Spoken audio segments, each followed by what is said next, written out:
तो प्रश्नावली 1.3 का है ये, ठीक है। हाँ ठीक है। तो इसमें कह रहा है सिद्ध कीजिए कि 1 नंबर में √5 एक अपरिमेय संख्या है। समझ गया। तो सिद्ध करने वाला जो भी रहेगा है ना, तो उसको उल्टा मानेंगे। यहाँ अपरिमेय संख्या है ना, सिद्ध करना साबित करना, तो हमें इसको उल्टा मान लेंगे परिमेय संख्या, ठीक है। इसको सिद्ध करने के लिए उल्टा मानना पड़ेगा, तो मान लेंगे। माना √5 एक परिमेय संख्या है।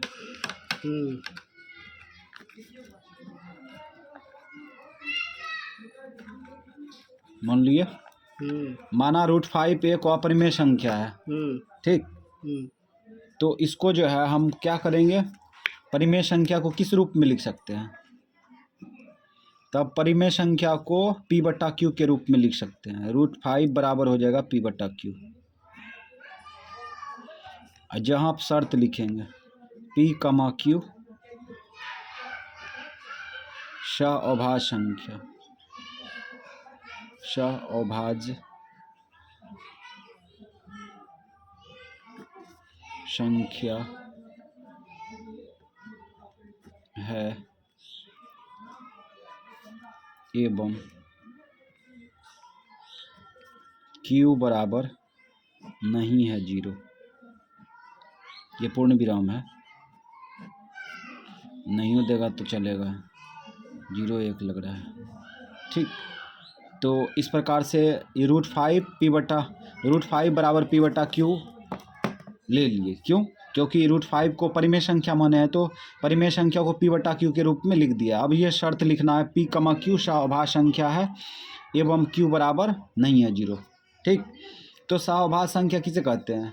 जिसका उभयनिष्ठ गुणनखंड 1 हो। जिस दो संख्या का उभयनिष्ठ गुणनखंड 1 हो या दो संख्या का मौसो 1 हो, उसे सअभाज्य संख्या कहते हैं, ठीक।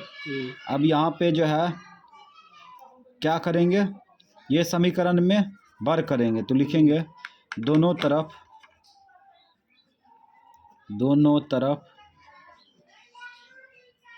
वर्ग करने पर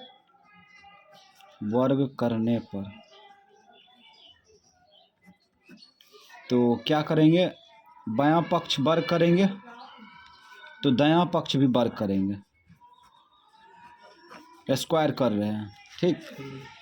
तो इसका स्क्वायर करेगा तो √5 गुना √5 दो बार लिख देंगे, काहे कि डबल बार है। इसका वर्ग करेंगे तो P² हो जाएगा, स्क्वायर इसको बांट देंगे, स्क्वायर इसको बांट देंगे, काहे कि स्क्वायर पर दोनों का अधिकार है, इसलिए बांट दिए। अभी दोनों गुना करेगा तो क्या होगा, रूट आपस में गुना होता है, 5 गुना 5 हो गया 25, 5 गुना 5 100 कर देंगे। उसके बाद P² बट्टे Q² हो ना। अब देखो जैसे जोड़ा लगा, रूट क्या कहता है, जोड़ा लगा एक खींच लो, ठीक है, रूट यही कहता है। तो जोड़ा लग गया तो ये 5 निकल गया, ये भाग में है ना, भाग उल्टा क्या होगा, गुना Q² हो जाएगा, बराबर इधर P² है ना। अब यहाँ से जो है लिखा पर ही चालू हो जाएगा। गौर करना, ये गुना उल्टा भाग होगा तो P² कटेगा ना, P² बटे 5। तो यहाँ पे लिखेंगे चूँकि 5 P² को विभाजित करती है,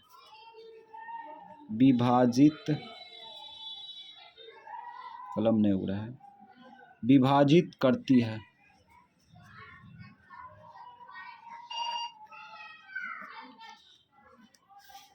इसलिए 5 भी P को 5 भी P को विभाजित करेगी,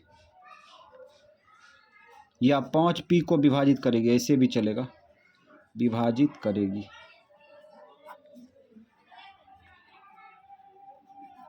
तो एक बार जो है ये P² को विभाजित कर चुके हैं, ठीक है।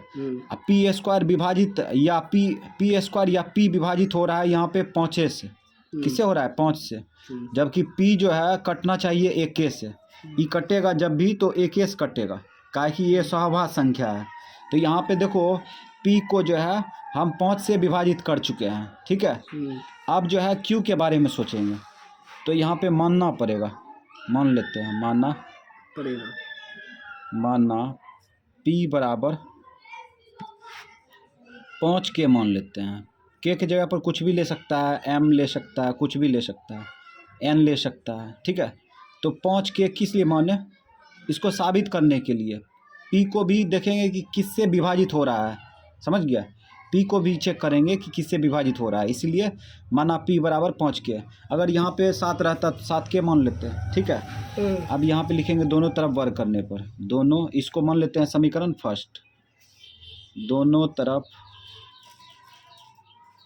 वर्ग करने पर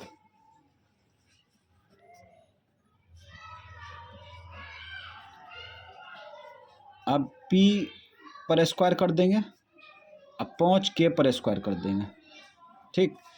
तो P इसका स्क्वायर करेंगे तो P a स्क्वायर ना होगा, ये हो जाएगा 25 के स्क्वायर हो जाएगा। 5 के स्क्वायर 25 होगा ना, 5 गुना 5 के गुना के स्क्वायर, बेस बेस समान है तो पावर जुटेगा। अब यहाँ पे P स्क्वायर के जगह पर 5 क्यू स्क्वायर लिख सकते हैं। किस लिए लिखेंगे? क्योंकि समीकरण फर्स्ट में दिया है P स्क्वायर दाहिना साइड में, बायां साइड में 5 क्यू स्क्वायर, तो P स्क्वायर की जगह पर बायां साइड वाला लिख सकते हैं। तो यहाँ लिख देंगे 5 क्यू स्क्वायर बराबर, इधर हो जाएगा 25 के स्क्वायर। अब ये कहाँ से आया? तो यहाँ लिख देंगे समीकरण फर्स्ट से, समीकरण फर्स्ट से आया, ठीक। ये जो P स्क्वायर के जगह पर 5 क्यू स्क्वायर आया, ये समीकरण फर्स्ट से आया, ठीक है। अब यहाँ पे देखो, ये गुणक उल्टा भागवत, ये कटेगा ना, काट दो इसको, 5 का 5 5 25, तो बचा क्या? क्यू स्क्वायर बराबर, इधर क्या बचा? 5 के स्क्वायर बचा। अब यहाँ पे देखो, वही जो वाक्य लिखे थे वही वाक्य का इस्तेमाल करेंगे।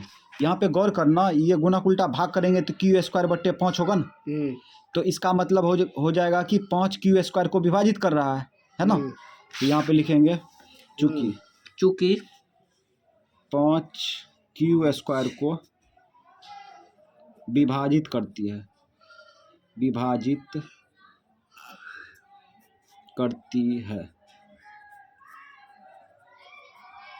इसीलिए 5 क्यू स्क्वायर को विभाजित करती है, तो 5 क्यू को भी विभाजित करेगी, 5 क्यू को भी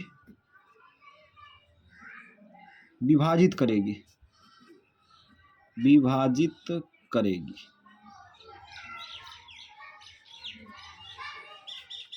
अब यहाँ पे गौर करना, ये देखो पी क्यू सहवास संख्या है, तो ये कटना चाहिए 1 से। क्या किससे कटना चाहिए? 1 से कटना चाहिए।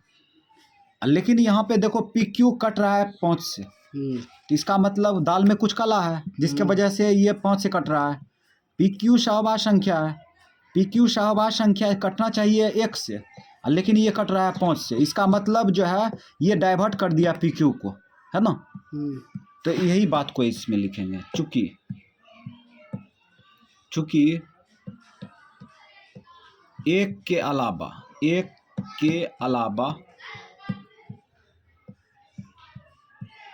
उभयनिष्ठ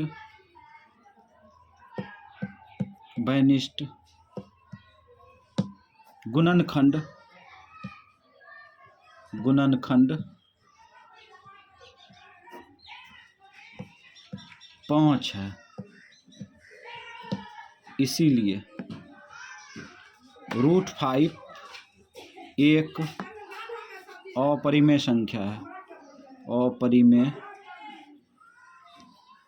संख्या है। ये साबित हो गया, प्रूव्ड, PROVED। तो इसको समझदारी से समझना है। PQ सहवास संख्या है, तो PQ कटना चाहिए 1 से, कट रहा है 5 से। इसका मतलब PQ को डाइवर्ट करने वाला कौन था? √5 था। √5 अपरिमेय संख्या है, अपरिमेय संख्या होने की वजह से ये 5 से कट रहा है ना। तो इसलिए यही बात को यहाँ पे लिखे हैं कि 1 के अलावा उभयनिष्ठ गुणनखंड 5 है ना। तो यहाँ पे ये भी लिख सकता है, चूंकि 1 के अलावा 5 से विभाज्य है, ये भी लिख सकता है, ठीक है। तो इसीलिए √5 एक अपरिमेय संख्या है। ठीक है, तो इससे आसान तरीका और कुछ भी नहीं है। और डिटेल में लिखना चाहेगा तो और भी लिख सकता है। ठीक है, ये सबसे आसान तरीका दिए हैं, और भी नियम तरीका से बताए हैं पीछे। अब ये 2 नंबर में देखो, क्रय सिद्ध कीजिए 3 + 2√5 एक अपरिमेय संख्या है, ये साबित करना है। ठीक है, तो इसको भी उसी प्रकार से मान लेंगे। इसको मतलब कि 2 तरीका से सिद्ध कर सकता है, PQ मान के उसके बाद ये वो वाक्य लिख के सिद्ध कर सकता है। समझ गया? तो हम जो है पहले PQ मान के सिद्ध कर देते हैं, उसके बाद वाक्य लिख के सिद्ध करेंगे बाद में। तो इसको, ये अपरिमेय संख्या है ना, इसको मतलब साबित करना है तो उल्टा मान लेंगे। मान लो, माना 3 + 2√5 एक परिमेय संख्या है। परिमेय संख्या है। उल्टा मान लिया तो परिमेय संख्या को किस रूप में लिख सकते हैं? तब परिमेय संख्या को P/Q के रूप में लिख सकते हैं। P/Q के रूप में, तो ये लिख दिए P/Q के रूप में लिख दिए। ठीक, अब यहाँ पे शर्त लिखेंगे, जहाँ P, Q अभाज्य संख्या है, अभाज्य संख्या है एवं Q बराबर नहीं है 0। ये शर्त लिख दिया। अब इसको जो है पकड़ लेते हैं समीकरण के। 3 + 2√5 बराबर P/Q है ना। इसको स्क्वायर करके भी बना सकता है, बिना स्क्वायर करके भी बना सकता है। तो कैसे? दोनों तरफ वर्ग करके बनाए कि बिना वर्गे?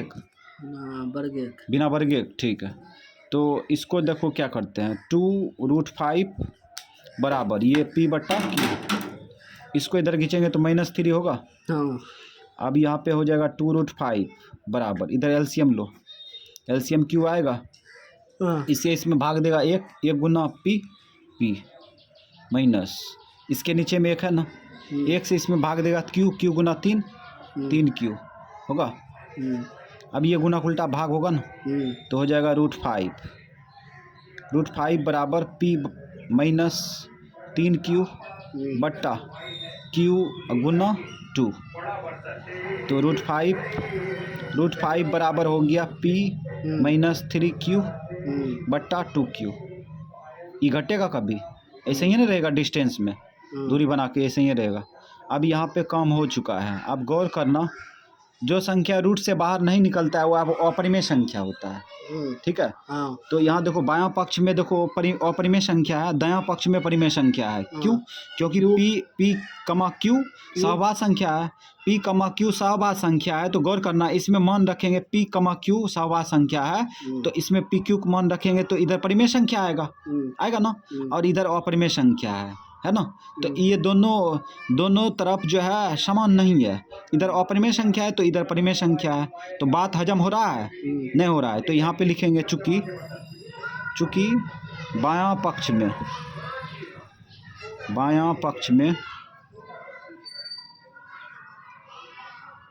अपरिमेय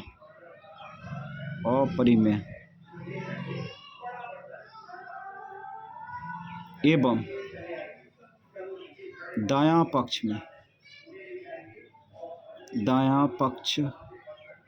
में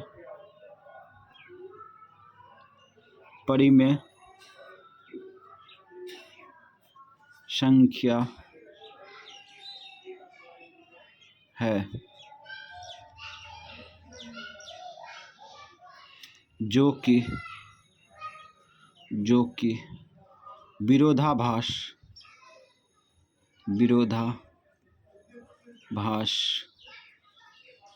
प्रतीत हो रहा है।